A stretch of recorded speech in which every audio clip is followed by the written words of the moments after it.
দর্শক, এই মুহূর্তে বরিশাল থেকে আমাদের সঙ্গে যুক্ত হচ্ছেন সহকর্মী পারভেজ রাসেল। পারভেজ, কোটা সংস্কার আন্দোলনের কর্মসূচির কেমন পরিস্থিতি দেখছেন আপনি, আমাদেরকে একটু জানান।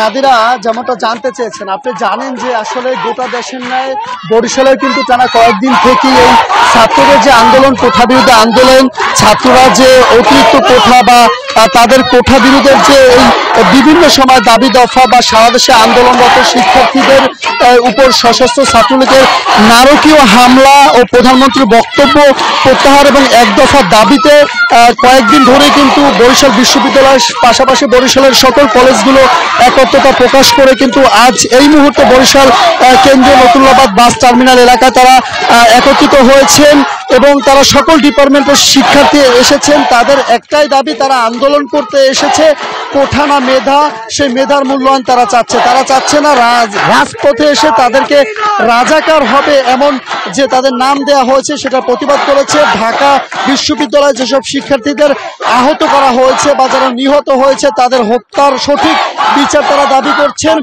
এবং তাদের এই একাত্মতা বা তাদের এই আন্দোলনকে মানানোর জন্য কিন্তু তারা বরিশালের সকল কলেজগুলোর শিক্ষার্থী একত্র হয়ে বরিশালের গুরুত্বপূর্ণ স্থানগুলোকে তারা অবরোধ করে রেখেছে। এতে বরিশাল, ঢাকা, পটুয়াখালী, কুয়াকাটা পর্যন্ত সকল রুটে পরিবহন চলাচল বন্ধ রয়েছে এবং সাধারণ মানুষ চরম দুর্ভোগে পড়েছে। আমরা কথা বলেছি এর আগে ছাত্র আন্দোলনে যারা নেতৃত্ব দিয়েছেন তাদের সাথে, তারা স্পষ্ট জানিয়েছেন যে তাদের এই আন্দোলন চলবে এবং এই আন্দোলনে তারা সকলে শেষ সময় পর্যন্ত তাদের দাবি আদায় না মানা অবধি পর্যন্ত তারা এই আন্দোলন চালিয়ে যাবেন। এখানে শিক্ষার্থী রয়েছেন, আন্দোলনে একজন শিক্ষার্থী রয়েছে, আমরা একটু কথা বলতে চাই তার সাথে।